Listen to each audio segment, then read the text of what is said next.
오늘의 본문은 여러분 익히 아시다시피 예수님께서 이제 이 땅에서 40일 동안 부활 이후에 그의 사랑하는 제자들과 또 따르는 크리스찬 무리들 가운데에 함께 하시면서 말씀을 나누시고 또 그들을 사랑해 주신 이후에 그리고 40일 지날 때 승천하시면서 해주신 말씀입니다. 다른 말로 하면 이 말씀은 이 땅에서의 마지막 말씀, 즉 유언과도 같은 그러한 메시지입니다. 자, 그런데 그분의 말씀은 단지 유언으로 끝나지 않습니다. 우리 예수님께서는 죽고 사라져버리는 것이 아니라 하늘보좌 우편에 앉으시죠. 그리고 만왕의 왕으로 등극을 하십니다.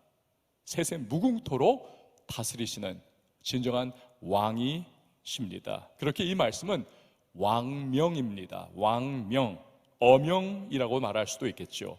여러분, 세상의 왕들은 죽음을 눈앞에 두고 또는 마지막 유언의 순간에 어떠한 말들을 주로 할까요? 못다한 자기의 꿈을 다음 왕이 이루어주기를, 계승하기를 바라겠지요. 그래서 정복을 더 해나가기를, 국토를 더 넓히기를 원하는 그런 모습도 있을 것이고, 아니면 왕권을 네가 굉장히 강화를 해야 한다. 우리가 전쟁에 얼마나 시달렸느냐, 그리고 나라가 국력이 약해가지고 얼마나 어려웠느냐, 왕권을 강화하고 국방력을 강화해라, 뭐 이런 여러 가지 이야기들을 하겠지요. 여러분 아시다시피 당태종은 안시성 전투에서 대패를 합니다. 그리고 날아오는 화살에 눈 한 짝을 잃지 않습니까? 그리고 패전한 황제가 되어서 당나라로 돌아갑니다. 그 눈의 그 통증과 그리고 또 상처로 말미암아 이것이 나중에 뭐 덧나든지 어떻게 됐는지 몰라도 그래서 나중에 그 부분으로 말미암아 죽게 되죠. 이것이 그의 마지막 때의 트라우마였던 것 같아요. 그래서 그가 유언을 남길 때 이런 말을 했다죠. 앞으로 절대로 고구려를 침공하지 말아라, 절대로 고구려를 건들지 말라라고 말을 하기도 했습니다. 자, 본문에 나오는 만왕의 왕이신 예수 그리스도의 유언이자 동시에 왕명, 이것은요 세상의 왕들의 그것과는 너무나 다릅니다. 오직 한 가지를 말씀하세요. 우리 예수님께서는 그것은 선교적인 명령입니다. 다시 말하면 영혼을 구원하라, 복음을 전하라, 이 선교적인 명령을 말씀을 하고 계시는 것입니다. 자, 이걸 보면 우리 예수님의 마음속에 가득했던 것이 과연 무엇이었을까? 그것은 한 영혼 한 영혼을 불러내어 구원의 백성 삼는, 하나님의 자녀 되게 하고 영원한 생명을 주는 것이야말로 우리 예수님의 마음에 가득 있었던 그의 간절한 소원이었고 소망이었구나, 이것을 우리가 알 수가 있는 것입니다. 만왕의 왕 예수님이 우리에게 주신 선교의 명령을 보면 특징이 있습니다. 자, 우리 먼저 18절과 19절 말씀을 스크린으로 함께 읽어보도록 하겠습니다. 시작. 예수께서 나와 말씀하여 이르시되 하늘과 땅의 모든 권세를 내게 주셨으니 그러므로 너희는 가서, 가라는 것입니다. 하늘과 땅의 모든 권세를 가지신 만왕의 왕 예수께서 제일 먼저 명하신 것은 다름 아니라 가라라고 하시는 명령. 다시 말하면 여러분, 이 복음에 대한 부르심, 하나님께서 우리를 선교로 부르시는 그의 명령에서는 행동하는 모습이 우리에게 요구가 된다는 것입니다. 반드시 행동해야 하는 반응.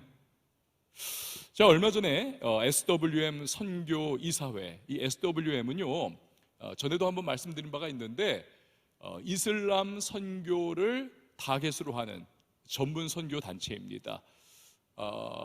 그 조지아의 바툼이라고 하는 곳에서 이스탄불 옆에요, 옆에 나라, 거기 가가지고 이제 선교 이사회를 거치고 이제 끝나고 이스탄불에 다시 돌아와서 여기서 이스탄불에서 인천행 비행기를 타고 그리고 나서 돌아왔거든요. 13시간 걸리는 장거리 여정이었습니다. 그런데 13시간 그 이제 뭐 젊을 때는 저도 월요일 날 갔다가 금요일 저녁에 막 돌아오는 13시간 걸리고 11시간 걸려도 별 무리가 없었어요. 그러나 지금 나이가 점점 이렇게 쌓여가다 보니까 막 피로가 누적되고 막 이제는 그 13시간을 앉아있는 게 막 몸서리가 쳐지는, 그래서 그 시간을 어떻게 하면 빨리 보낼 수 있을까가 저의 관건이었습니다.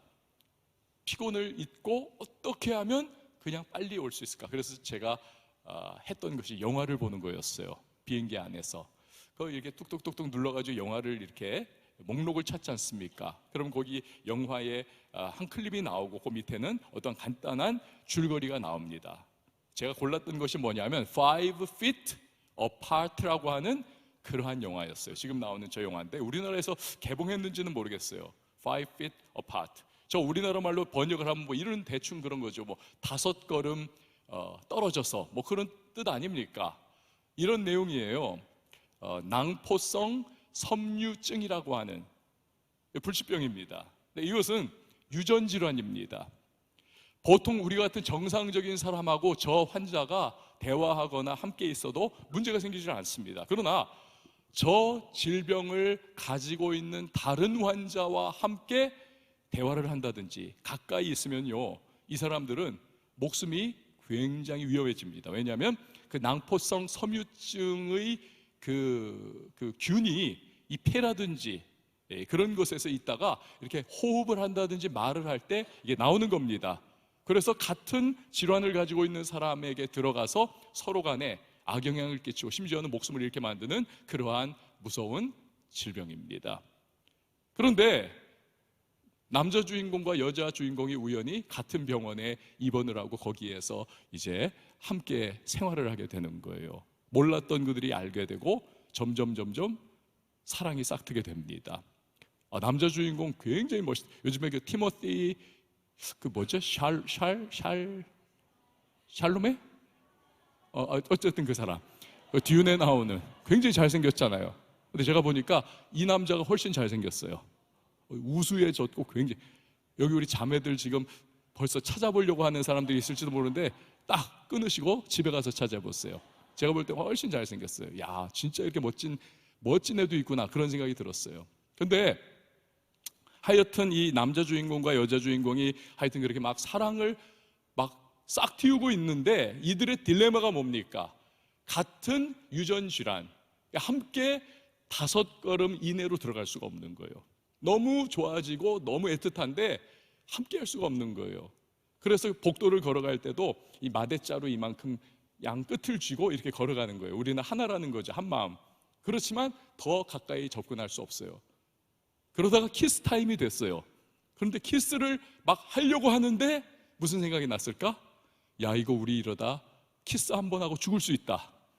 그래가지고는 하지를 못합니다. 너무너무 안타까운 그 두 사람의 썸씽이 계속되는 거예요. 그런데요, 이 두 사람이 겨울에 일탈을 합니다. 간호사들이 두 사람을 이 사람들이 지금 분위기가 이상하니까 다 블락을 다 시켜버리고 있는데 두 사람이 의기투합해가지고 밤에 병원 밖으로 몰래 탈출을 합니다. 그래서 잠깐 동안의 일탈을 가져요. 거기에서 같이 5 feet apart 돼가지고는 여기 이만큼 거리를 두고 이렇게 눈 쌓인 그 강둑을 걸어가고 다리를 걸어가고 하다가 장난기가 발동을 해가지고 그 강 밑에 얼음 위로 이렇게 걸어갑니다. 그러다가 갑자기 여자 주인공이 얼음이 깨져가지고 밑으로 확 빠져들어가요. 막 거의 죽어가는데 이 남자 주인공이 끄집어냅니다. 여러분 지금 보니까 굉장히 재밌게 듣고 있는데 끄집어냅니다. 그래가지고는 딱 눕혔는데 이 여자 주인공이요, 숨을 못 쉬는 거예요. 숨을 못 쉬어. 이제 죽어가는 겁니다. 이 남자 주인공이 지금 딜레마에 빠지고 굉장히 복잡한 마음이 됐어요. 인공호흡을 하면 살 수 있을 것 같은데 인공호흡을 하게 되면 리스크가 너무 큰 겁니다. 둘 다 죽을 수 있는, 살려도 결국 죽게 되는 그런 위험한 상황. 어떻게 해야 될 것인가? 여러분 같으면 어떻게 할 것 같습니까? 그렇습니다. 이 남자 주인공이 자기 목숨을 거는 거예요. 인공호흡을 해서 살려냅니다. 그리고 정말 다행히도 두 사람이 다시 병원 돌아와서 검진을 하는데 서로에게 악영향을 미치지 않았더라고요. 그렇지만 이 두 사람이 계속 같이 한 공간에 있으면 언젠가는 분명히 위기에 다시 한번 빠지게 될 겁니다. 돌이킬 수 없는 어려움을 겪게 될 거예요. 그래서 이 남자 주인공이 결단을 내립니다. 스스로 자원해서 다른 병원으로 이송을 당합니다. 영화는 그렇게 끝을 맺어요. 여러분, 제가 이 영화를 보면서 그 생각을 했어요. 이거 직업병인데 이걸 어떻게 설교에 써먹을 수 있을까? 그 생각을 하면서 보고 있었어요. 그런데 오늘 드디어 사용을 하게 됐어요. 그 영화를 보면서 제 마음속에 들었던 생각은, 아하, 진정한 사랑이라고 하는 것은 결국 행동을 하게 만드는구나. 진정한 사랑이 있고 불타오르는 사랑이 있고 감정이 있는데 행동하지 않는, 위험이 있고 위험 요소가 앞에 가로막고 있다고 해서 행동하지 않는 것은 어찌 보면 그만큼의 진정한 사랑은 아닐 수 있겠다라고 하는 그러한 생각을 하게 됐습니다. 여러분, 사랑하지 않았다면 절대로 인공호흡은 하지 못했을 거예요. 저는 이 영화를 보면서 요한복음 3장 16절이 떠올랐어요. 하나님께서 우리를 너무 사랑하신 거죠.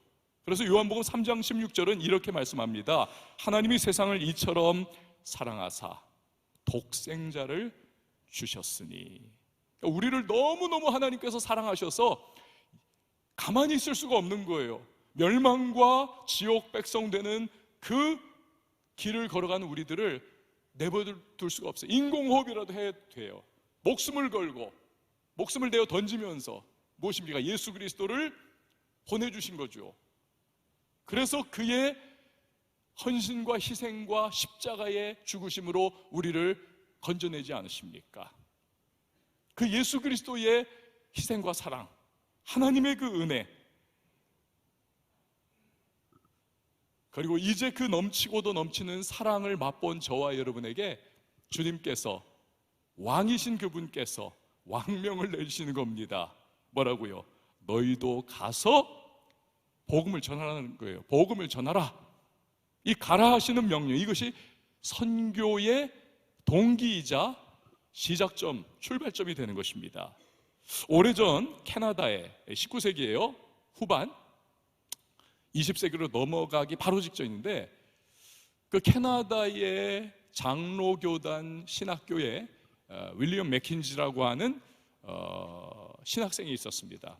이 사람이 어떻게 입수를 했는지, 조선이라고 하는 저 극동아시아에 너무너무 작은 나라가 있는데 엉망진창이고 양반상놈으로 갈라져 있고 너무너무 비참한 삶을 살아가는, 그 당시에 뭐 아프리카보다도 못한 거죠. 그러한 조선이라고 하는 나라, 그걸 들은 거예요. 성령의 역사죠. 내가 가야 되겠다. 내가 가서 저 불쌍한 백성들에게 예수 그리스도의 복음, 이것을 내가 전해야 되겠다. 그렇지만 이 캐나다 장로교회가요, 이 맥킨지 신학생을 선교사로 파송을 해주질 않습니다. 왜? 조선에 대한 정보가 전무했기 때문에. 너무 알지를 못하는 그곳에 어떻게 보내느냐는 거예요.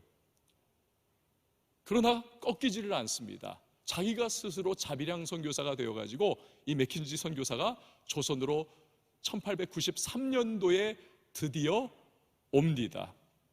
그리고 그가 결단을 내요. 내가 조선 사람들에게 복음 전하려면 철저하게 조선 사람들과 같이 살아가야 되겠다. 그래서 조선의 옷을 입고 조선 사람들의 음식을 먹고 조선 사람들과 함께 살아가고 일하고. 여러분, 이 백인들이 어렸을 때부터 치즈 먹고 빵 먹고 우유 먹고 그렇게 자라던 사람들이 조선에 와가지고 너무너무 헐벗고 굶주린 그곳에서 같이 생활하고 고추장 먹고 된장 먹고 그냥 보리밥, 깡보리밥 그런 걸 먹으니 이 위장이 견뎌내지 못하는 거죠.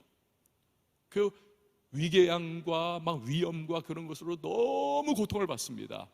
그런데 그 당시에 이미 언더우드 선교사가 미국에서 파송받아가지고 이미 어의 비슷한 것으로 활동을 하고 있지 않았었습니까?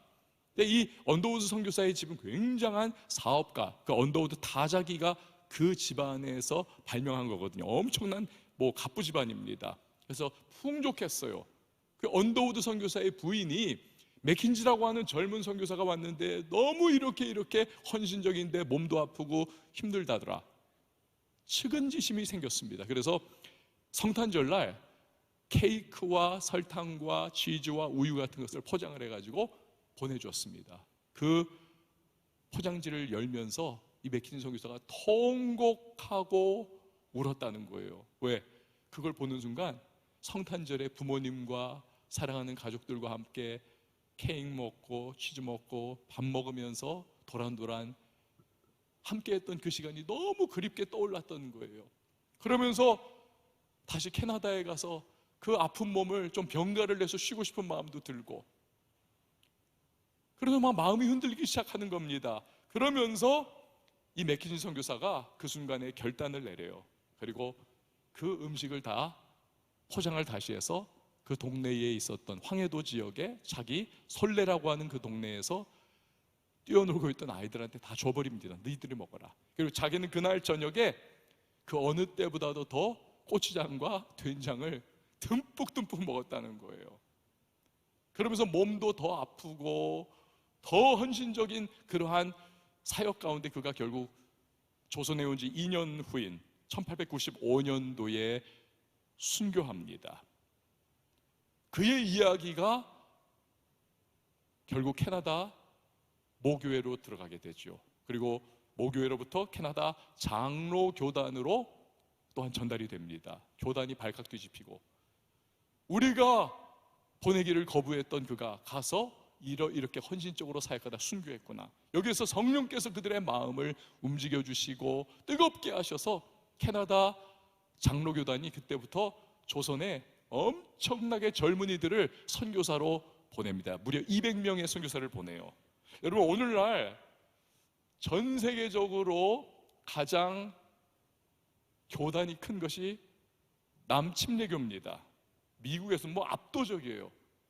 오히려 장로교는 굉장히 소수 교파입니다. 그러나 거의 유일하게 우리 한국에서만큼은 장로교단이 압도적이지 않습니까? 이게 바로 맥킨지 선교사의 영향력으로 말미암아 한국교회에 남겨진 유산인 거예요. 레거시. 이것이. 그러니까 하나님께서 그런 일을 하시는 거죠. 헌신과 희생으로 가라고 말씀하시는 하나님 주님의 명령 앞에서 그 왕명을 거역하지 아니하고 헌신하는 그를 통하여 오늘 한국교회에 엄청난 영향을 미치게 되었던 겁니다. 마포구 합정동에 가면 여러분 가신 분들도 계시겠지만 저 양화진이 있는데 거기 외국인 선교사 묘지가 있습니다.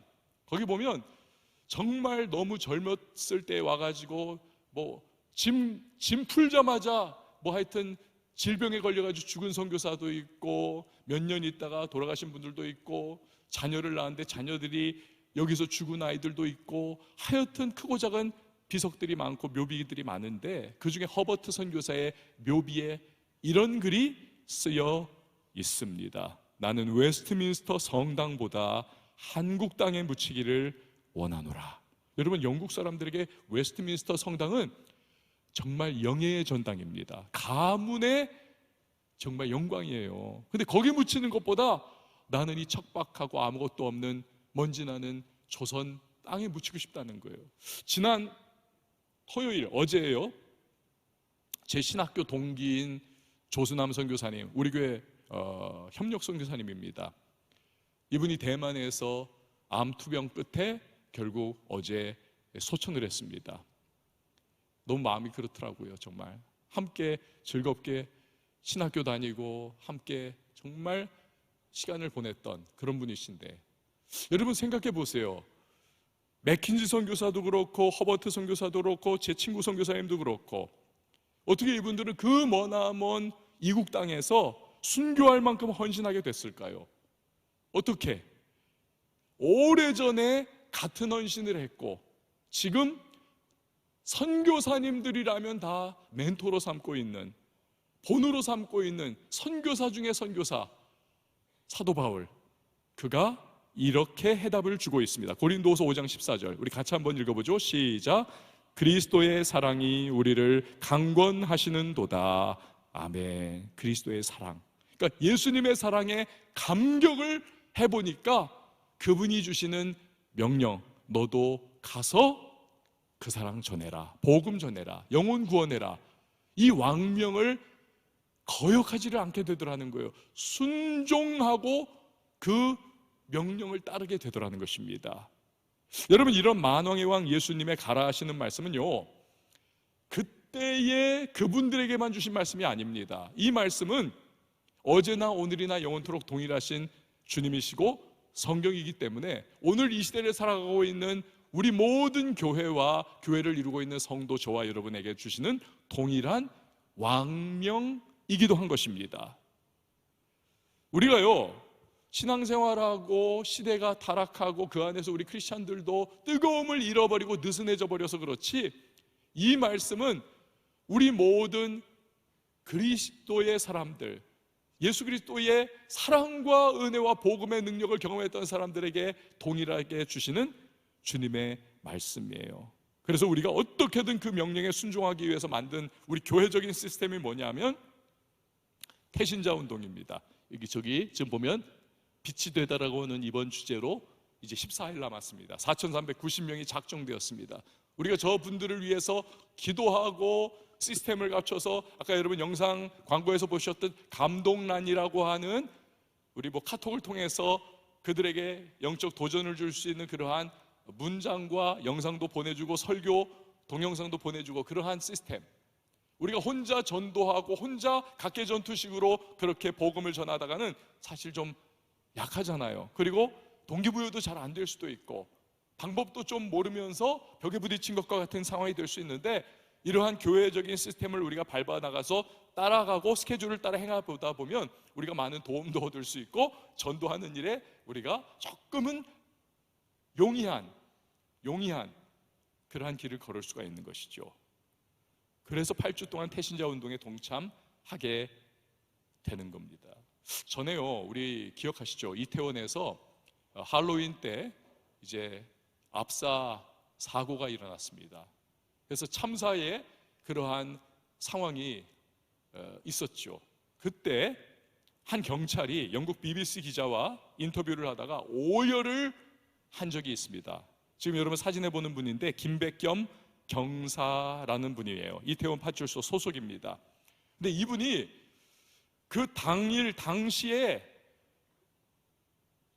그 골목에서 그러한 압사 사고가 일어난 것을, 그 참사를 몰랐다는 거예요. 그리고 그냥 파출소로 연락이 와가지고 지금 무슨 일들이 막 생겨요 막 그러니까 그냥 나가 본 거예요. 그랬는데 깜짝 놀란 거죠. 사람들이 죽고 거기에서 부상을 당하고 엄청난 일이 일어난 걸 보면서 그가 거기에서 막 충격을 받으면서, 그러나 경찰이기 때문에 치안 질서 유지를 위해서 막 저쪽으로 가세요, 여기서 흩어지셔야 합니다, 이쪽 길로 오세요 하면서 막 급하게 조치를 취했지만, 그러나 그것이 그에게는 너무 죄책감이 마음을 사로잡았다는 거예요. 우리 경찰력이 이 일을 제대로 처리를 못했구나. 그래서 미안하고 죄스러운 마음에 막 통곡하고 오열하는 그러한 모습이었다는 것입니다. 여러분, 저는 영혼 구원에 대해서 생각할 때 이분이 생각이 납니다. 나는 영혼 구원에 대해서 이 경찰관만큼이나 뜨거운 심장을 가지고 있는가? 나는 그런 마음이 있는가? 여러분, 사실 우리가 만왕의 왕이신 예수 그리스도의 구원의 복음, 이것을 우리가 전하는 일이 얼마나 귀중합니까? 사실 여러분, 죽을 뻔한 사람들을 이렇게 인도하고 치안을 잘 만들어가지고 그 사람들이 죽지 않게 만드는 것도 얼마나 귀중합니까? 그러나 사람은 결국 죽습니다. 우리도 죽을 거예요. 하지만 우리가 예수 그리스도의 복음을 증거하고 그들에게 영원한 생명을 얻게 하는 그리스도의 이름을 전하게 되면 여러분, 영원한 생명이 주어집니다. 지옥에서 천국으로, 사망에서 생명으로, 마귀의 노예에서 하나님의 자녀로 변화된 놀라운 역사가 나타나지 않습니까? 엄청난 일이 일어나는 것입니다. 엄청난 일. 그렇기 때문에 선교라고 하는 거, 여러분 선교는 우리가 내 주변이 가까운 곳에 전하는 것을 전도라고 주로 이야기를 하고, 그러나 바운더리가 더 넓어지고 심지어는 해외까지 그 복음이 전파되는 것을 선교라고 하잖아요. 하지만 사실은 선교는 전도와 선교 모든 것을 다 포괄하고 있는 통칭이 될 수가 있죠. 그렇기 때문에 선교라고 하는 것은요, 무엇과도 비교할 수 없는 가장 귀중한 가치를 가지고 있는 행동입니다.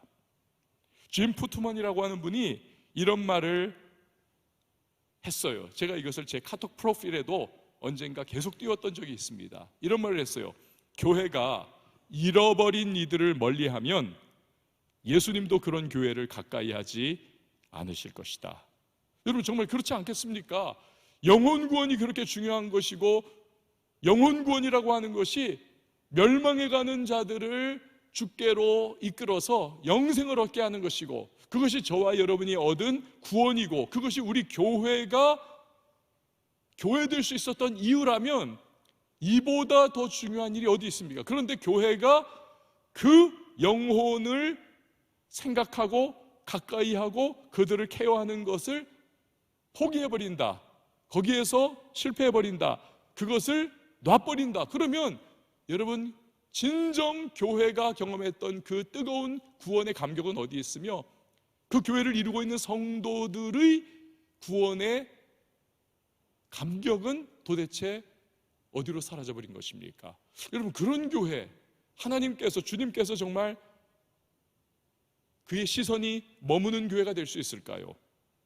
주님께서도 그런 교회는 나도 너희 별 관심 없어, 그렇게 반응하신다는 겁니다. 이분의 강조점이 그건 거죠.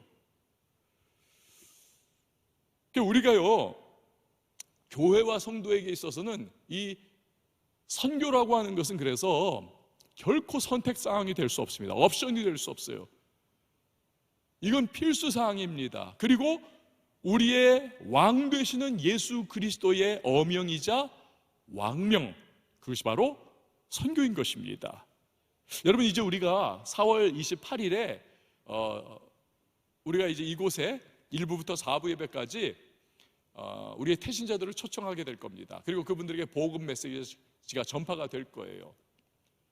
주님께서 정말 역사해 주셔서 그들 중에 영생을 주시기로 작정하신 분들이 이곳에 나오게 되고, 구원의 놀라운 은혜의 감격을 맛보게 되고, 또 그 과정에 있는 분들이라면 복음 메시지가 그들의 예수님을 만나는 그 여정으로의 디딤돌이 되기를 저는 기도하며 준비를 하고 있습니다. 그런데 우리가 4월 28일에 태신자 운동을 하게 되잖아요. 그것으로 끝입니까? 그렇지 않습니다. 우리가 하반기를 맞이하는 그날까지 2024년 우리 교회는 계속해서 이 선교 활동이 계속 이어질 겁니다. 중고등부 해외 단기 선교가 있을 거예요. 그리고 작년 단기 선교도 두 팀으로 나뉘어집니다. 첫 번째 팀은 국내 단기 선교, 그래서 미자립 교회를 도와서 미자립 교회가 그 지역 사회의 복음화를 위하여 힘을 얻을 수 있도록 우리 교회가 지원을 성도님들이 하게 될 겁니다. 그리고 또 다른 트랙으로는 해외 단기 선교가 장년들에 의하여 이제 실시가 될 겁니다. 여러분 아까 영상 광고에서 보셨듯이 이제 그 어느 나라였지? 폴란드, 바르샤바. 우리 윤상수 선교사님이 지금 우크라이나 선교를 30년째 하고 계시는데, 우크라이나와 러시아의 전쟁 때문에 어쩔 수 없이 지금 이 바르샤바에 계시거든요. 그래서 거기에서 난민촌을 지금 그분이 오고 가시면서 난민들에게 복음을 전하고 계시고, 또 실질적 도움을 주고 계십니다. 우리가 거기에 조인해가지고 이 사역을 감당을 함께 하면서 그들이 예수 그리스도를 알아가는 그러한 여정이 될 수 있도록 도와줄 거예요. 이 선교학자들에 의하면요, 여러분 사람이 전쟁이라든지 이사라든지 또는 어떠한 삶의 큰 변곡점이 딱 생길 때 이 마음이 열린다는 겁니다. 확. 그렇죠. 전쟁이 나면 내 옆에서 사람이 죽는 것이고, 죽음이라는 것을 전혀 생각해 보지 않았었는데 그러나 그것이 실제가 되는 거예요. 그러면 죽음 이후에는 무엇이 있을까에 대한 철학적 고민에 빠지고 신학적인 갈등 가운데 또 직면하는 거죠. 그러다 보면 예수 그리스도께 가까이 나아갈 수 있는 길이 열리고 마음이 문이 열리기 시작하는 겁니다. 성경의 표현에 의하면 휘어져 추수하게 된 밭이 되어버린 거죠. 우리가 거기에 가가지고 이제 사역을 감당할 때 하나님께서 우리를 통하여 어떠한 역사를 베풀어 주실까, 그것을 기대하는 마음으로 지금 기도하며 준비를 하고 있는 거예요. 여러분 중에서도 뜻 있는 분들은 지원하셔서 함께 해주시면 좋겠어요. 또 우리 청년교회에서도 두 팀으로 나눠져 있지 않습니까? 인도와 에티오피아로 이제 단기 선교를 나가서 여러분들의 사역을 또 열심히 감당하게 될 것 아닙니까? 그래서 우리 교회가 이제 여름을 앞두고 있는 이 시즌에 계속해서 교회적으로 선교로 그렇게 나아가게 될 것입니다. 여러분, 저는 제가 1부에서 3부까지는 그 도전을 좀 했어요. 우리 에티오피아와 인도로 나가는 우리 청년들이 지금 막 알바를 뛰면서 이중삼중으로 하여튼 뛰면서 그 선교에 필요한 비용을 충당하기 위해서 지금 애를 쓰고 있기 때문에 여러분들이 좀 헌금도 해주시고, 그리고 뭐 십시일반 좀 도와주시고, 청년 교역자들한테 연락도 좀 해주셔서 어떻게 좀 해주세요. 모르겠습니다. 몇 분이 그러한 호소에 또 반응할지는 모르겠지만, 그러나 저도 기도하고 있어요. 그러면서 하나님께서 이번 이 단기 선교를 통해서 우리 청년들에게 도전해 주시고 비전을 주시고 또 아름다운 하나님의 은혜를 눈으로 보고 또 목도하고 또 맛볼 수 있기를 저도 기도하고 있는 그러한 상황입니다. 여러분들 중에서도 혹시 가지 않는 분들 있다면 여러분 기도해 주세요.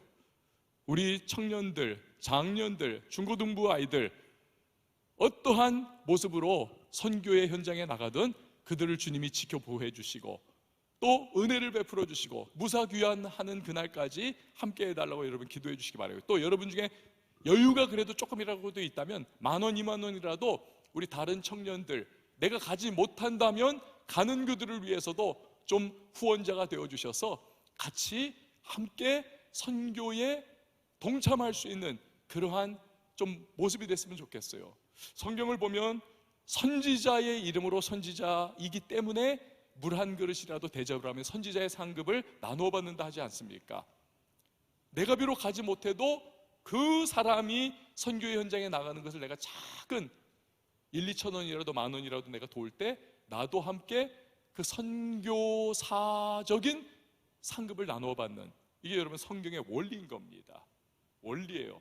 그래서 한번 저를 따라해 주세요. 가든지 보내든지, 가든지 보내든지. 비단 그것이 돈으로서 지원하는 것이 아니라 할지라도 여러분 기도해 주세요. 기도해 주시고 격려해 주시고 와 너 대단하다 라고 그렇게 등이라도 한번 두드려 주고 내가 기도해 줄게 격려해 줄 때 여러분 힘이 날 수 있고 또 함께 동참하게 되는 거죠. 함께. 여러분, 저 사람은 안 될 거야 라고 생각을 하지 마십시오. 오늘 19절 말씀에 보면 예수님이 말씀하시죠. 그러므로 너희는 가서 모든 민족을 제자로 삼아. 누구를 제자로 삼으라고요? 모든 민족을. 여러분, 이 모든 민족 안에는요, 내가 생각할 때 절대로 전도 안 받을 사람, 선교에 반대하거나 튕겨나갈 사람이라고 생각하는 그 사람도 여기에 포함될 수 있는 것입니다. 여기에. 여러분, 하나님이 여시면 다 될 사람이 없고 하나님이 다 드시면 열 사람이 없는 줄 믿으십니까? 그럼 우리가 하나님도 아닌데 왜 우리가 먼저 지레 겁먹고 저 사람은 안 될 거야 라고 생각을 합니까? 아니요. 하나님께서 저 사람이 영생을 주시기로 작정하신 분이라면 그 사람 어느 때이던가 주님께 내 생각과는 관계없이 돌아오는 역사가 나타날 수가 있는 겁니다. 그래서 우리는 가라라고 하신 주님의, 우리의 만왕의 왕 되시고 우리에게 구원의 은혜를 베푸신 그분의 명령을 따라 우리가 전하는 그 사명을 감당을 해야 하는 겁니다. 우리가 참 재밌는 일이 있었어요. 신기한 일이 있었습니다. 몇 해 전에 태신자 운동 기간이었는데요, 놀라웠습니다. 여러분, 무당이, 그것도 그냥 학습 무당, 이렇게 배워가지고 그냥 무당하는 거 말고 진짜 강신무, 이 귀신 정말 받아가지고 이분은 작두 타는 사람이에요. 작두. 그러니까 영빨이 엄청난 사람이에요.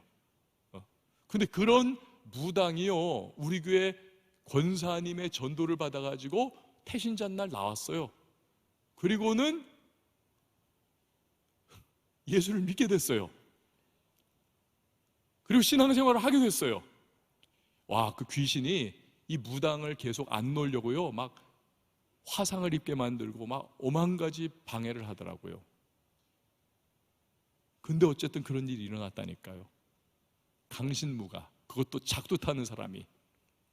참 저는 생각해보면 그 권사님도 대단하고, 그 권사님이 가자고 했다고 교회를 따라 나온 그 무당도 대단하고, 결국은 성령께서 하신 거죠. 성령께서. 우리는요, 안 돼가 아니에요. 하나님이 하고자 하시면 되는 줄 믿으시기 바랍니다.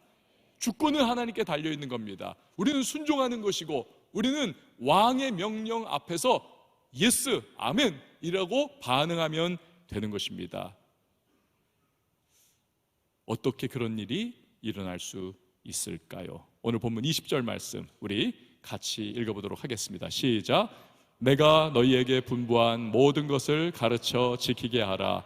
볼지어다 내가 세상 끝날까지 너희와 항상 함께 있으리라 하시니라. 아멘. 여러분, 내가 세상 끝날까지 너희와 함께 있을게. 예수님 지금 승천하시지 않았습니까? 어떻게 우리와 함께 있습니까? 성령으로. 성령으로. 오순절 성령 강림으로 말미암아 제자들이 충만함을 입어서 예루살렘과 온 유대와 사마리아와 땅끝까지 이르러 주님의 증인되었듯, 여러분, 성령의 1차적인 특징은 선교의 영임을 기억하시기를 바랍니다. 그러니까 성령께서는 선교의 현장에서 가장 활발하게, 가장 다이내믹하게 역사하시는 분이세요. 그래서 여러분, 선교 현장에서 막 병든 자가 일어나고 귀신이 쫓겨나가고 기적이 나타나고 심지어는 죽은 사람이 일어나는, 제 친구 선교사님도 죽은 사람이 살아났어요. 죽은 사람이. 그런 일이 있는 겁니다. 그런 일이 성령께서 역사하시기 때문에, 이러한 성령께서 우리와 함께 해 주시겠다는 것입니다. 그래서 우리는요, 걱정할 필요가 없고 될까 안 될까에 대한 고민을 할 필요가 없는 겁니다. 순종하면 되는 거예요. 순종하고 맡기고 우리는 가라라고 하시는 말씀 앞에 발걸음을 내디디면 되는 겁니다. 오늘 여러분의 가족 가운데 아직 예수 믿지 못하시는 누군가가 있습니까? 여러분, 오늘 포기하거나 주저앉아 버리지 마시고 기도하며 그 가족을 주께로 인도할 계획을 세우세요. 그리고 가라 말씀하시는 주님 앞에서, 그 왕명 앞에서 여러분 순종의 각오를 새롭게 하시길 바랍니다. 인생이 여러분 자꾸 이렇게 미래가 희망이 없고 꿈이 없고 내 삶이 좌절과 낙심과 그냥 주저앉아 버린 것과 같은 느낌이 드는 분 있습니까? 어떠한 방편으로든 간에 가라 하시는 그 주님의 왕명 앞에서 여러분 가든지 보내든지 하라. 누군가를 위해서 뒤에서 중보기도자가 되든지, 함께 가든지, 격려하든지, 그 조직과 구성을 하는 일에 함께 머리를 맞대는 스텝 되든지, 여러분 이 교회적 그리고 부서적 그리고 우리 팀적인 이 선교의 사역과 전도에 여러분 한번 뛰어들어 보세요. 그럴 때 성령께서 우리에게 거룩한 비전을 주십니다. 선교의 영이시기에 우리 안에 역사하시면서 새로운 가능성을 보여주세요. 많은 우리 젊은이들이 선교지에 가가지고 비전을 발견해서 들어옵니다. 내가 할 수 있는 게 아무것도 없고 내가 가진 능력은 아무것도 아닌 줄 알았는데 그곳에 가봤더니 내가 굉장히 쓰임받을 수 있는 그러한 조건을 갖추고 있고 내가 정말 도와줄 수 있는 많은 사람들이 있다는 것을 바라보고 경험하면서 자기에 대한 평가가 달라지고 내가 얼마나 주님으로부터 많은 것을 받았는지를 새삼 깨닫게 되고 나는 이곳에서 아무것도 아니라고 생각했지만 그곳에 가보니 와, 이미 주님께서 내게 베푸신 은혜가 정말 많구나, 이런 것들을 경험하게 되는 겁니다. 그러면서 가치가 달라지고 시각이 달라지고 관점이 달라지고 꿈을 갖게 되고 변화를 체험하게 되는 거지요. 동참해 보세요. 하나님의 은혜와 축복이 시작되는 것입니다. 성령의 역사, 선교의 영이신 성령의 역사로 말미암아.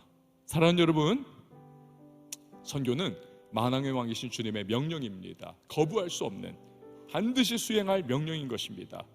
그렇기 때문에 우리의 신앙을 굳게 세우는 7기둥 중에 하나인 것입니다. 바라는 것은 저와 여러분, 그리고 우리 교회가, 또 이 청년교회가 이 선교적인 명령 앞에서 우리가 기쁨으로 순종하고 이 왕의 명령에 순종할 때 경험할 수 있는 은혜, 성령의 충만함, 동행하심, 하나님의 역사, 비전이 새롭게 되는 은혜, 이것을 경험할 수 있기를 바랍니다.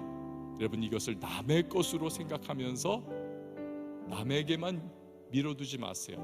나의 것으로 삼으십시오. 그때에 말씀해 주신 하나님의 은혜와 축복과 역사가 여러분의 것이 될 것입니다. 우리 다 같이 일어나서 함께 찬양하도록 하겠습니다. 세상 모든 민족이, 세상 모든 민족이 구원을 얻기까지 쉬지 않으시는 하나님, 주의 심장 가지고 우리 이제 일어나 주 따르게 하소서. 세상 모든 육체가 주의 영광 보도록 우리 부르시는 하나님, 주의 손과 발 되어 세상을 치유하며 주 섬기게 하소서. 물바다 거품같이 우리 바다 높음같이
여러분 이 시간에 기도하며 나가십시다.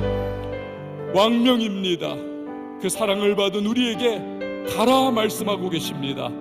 우리 예수 그리스도께서 우리에게 주신 이 말씀 따라 우리는 나아가야만 합니다. 내 안에 가두어둬서는 안 되는 것이 복음입니다. 주님, 이 복음이 나를 통하여 주변에 흘러가게 하시고 내가 세상 끝날까지 함께 하시는 성령의 능력으로 나의 주님을 전하고 내가 경험한 복음의 영광을 하나님 드러낼 수 있도록 도와주시고 주님의 손에 붙들려 내가 나의 삶의 현장에서 작게나마 쓰임받게 하시고 우리 하나님 앞에 순종하는 자에게 주님이 어떠한 역사를 베풀어 주시고 사용해 주시는가를 경험할 수 있는 하나님 그러한 주의 사람 될 수 있도록 도와달라고 여러분 이 시간 기도하십시다. 내 힘으로 아닙니다. 성령의 능력으로 순종하는 자에게 주님은 반드시 함께 하시고 역사해 주실 겁니다. 이 시간 우리 다 같이 기도하면서 나를 사용해 달라고, 나를 붙잡으시고 인도해 달라고 우리 주님의 이름 한번 외치고 기도합니다. 주여, 하나님 아버지 이 시간 주를 들고 일하여 나아갑니다. 하나님 아버지는 주여 생각하시 우리 하나님 아버지 왕의 명령을 복음을 전하는 귀한 전도와 선교의 사명을 해감당할 수 있는 저기 법조정의 의사가 될 수 있도록 하나님이 역사하여 주시옵소서. 하나님 아버지 우리가 하는 선교사가 되게 하시고 하나님 보내는 선교사가 되게 하시고 선교를 위하여 기도하게 하시고 하나님의 신을 통해 보혈하여 선교를 위하여 거리시라며 아버지 나아가시는 일을 될 수 있도록 주여 역사하여 주시옵소서.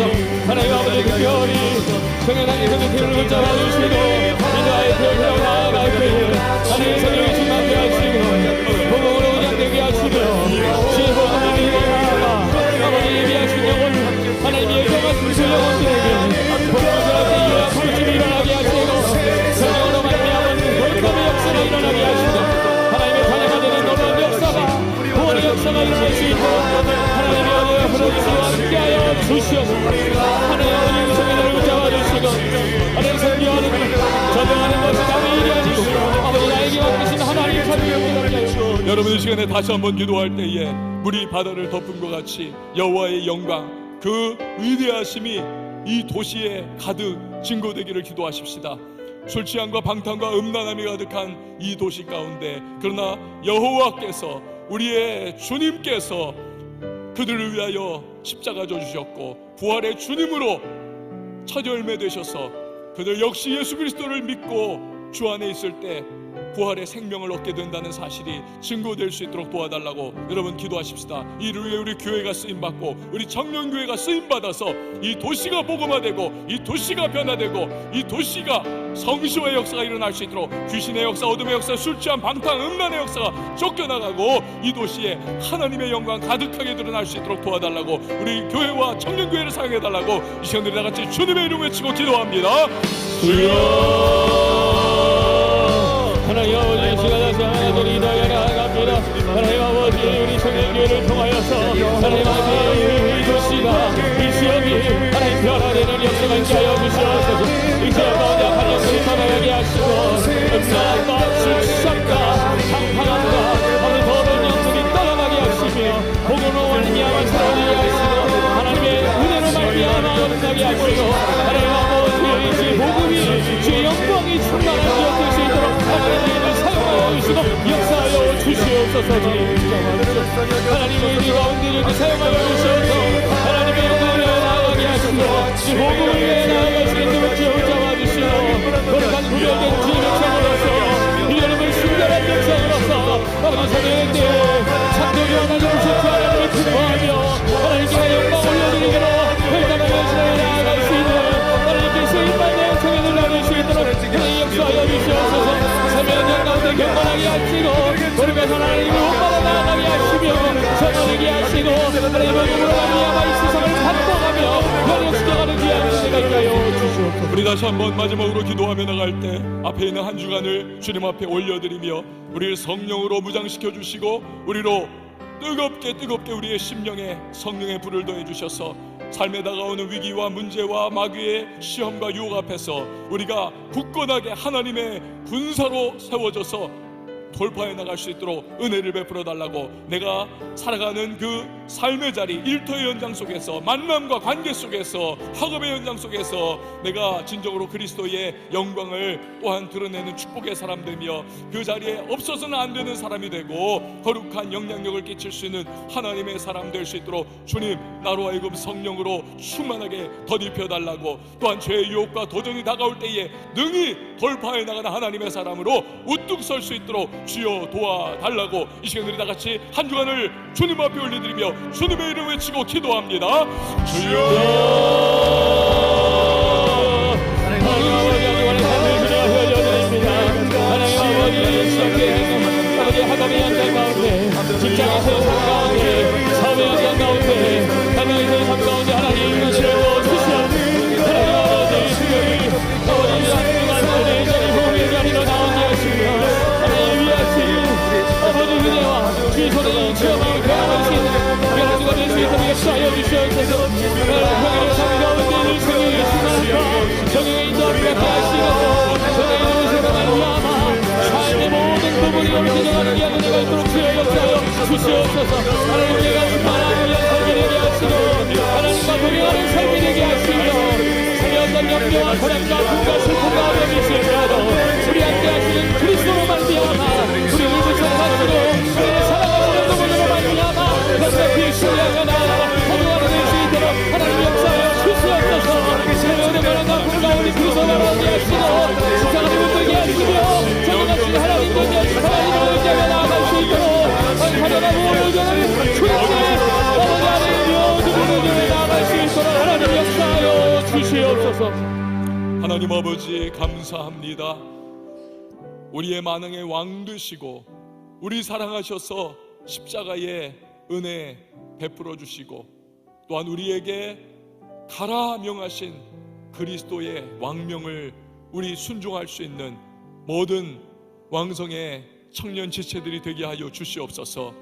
이 모양 저 모양 우리에게 주께서 마음과 심령 속에 거룩한 도전을 주실 때에 일터의 현장에서, 삶의 자리에서, 가정에서, 인간관계 속에서 우리가 마땅히 해야 할 복음에 입각한 삶과 모습으로 우리 그렇게 세워져 나가게 하여 주시옵소서. 우리 구차하게 예수 믿는 것을 감추고 세상 방식대로 살거나 세상의 유불리에 따라서 우리 박쥐와 같이 그렇게 행동하는 것이 아니라 떳떳이 우리의 믿음을 드러내고, 다니엘과 세 친구와 같이 적대적인 환경에서도 그리스도의 이름을 우리 드러내 보일 수 있는 담대한 믿음의 사람들이 될 수 있도록 주님 도와주시옵소서. 도전하고 믿음으로 다 돌파해 나가고 말씀의 기준을 따라 우리가 나아가야 할 그 길을 걸어갈 수 있는 하나님의 군사들이 되게 하여 주시옵소서.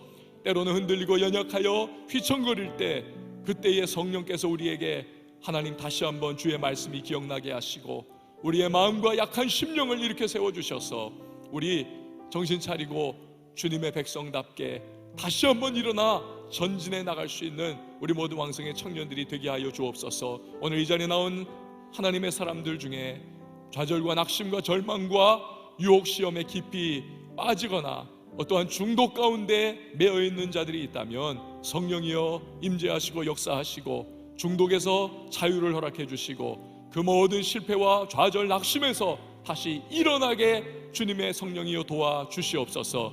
그리하여 새로운 피조물다운 모습으로, 하나님의 백성다운 모습으로, 왕의 자녀와 군대와 같은 모습으로 하나님 나아갈 수 있는 복된 한 주간이 되게 하여 주시옵소서. 오직 영광을 주님 앞에 올려드립니다. 귀한 예물을 오늘 우리가 땀과 시간과 정성과 인생의 결정체로 주님 앞에 올려드리오니 연락하여 주시고 하늘의 신령한 은혜와 땅의 기름진 복으로 공급하여 주시옵소서. 또한 거룩한 부자들이 일어나 더 많이 베풀고 나누고 구제하고 헌신하며 복음의 확장을 위하여 마음껏 충성케 하여 주시옵소서. 예배를 섬기고 청년교회를 위하여 헌신하는 모든 임원단들을 기억하여 주시며 에티오피아와 또한 인도를 가기 위하여 준비하는 기도의 사람들 하나님께서 기억해 주셔서 영육간에 잘 구비되게 하여 주시옵소서. 이제는 우리 주 예수 그리스도의 은혜와 하나님 아버지 극진하신 사랑과 성령의 교통하심이 예배 가운데 나와 하나님의 그 영광스러우신 이름을 송축하며 또한 삶의 자리를 향하여 나아가는 모든 청년 한 사람 한 사람 머리머리 위에 이제부터 영원토록 함께 계실지어다. 아멘.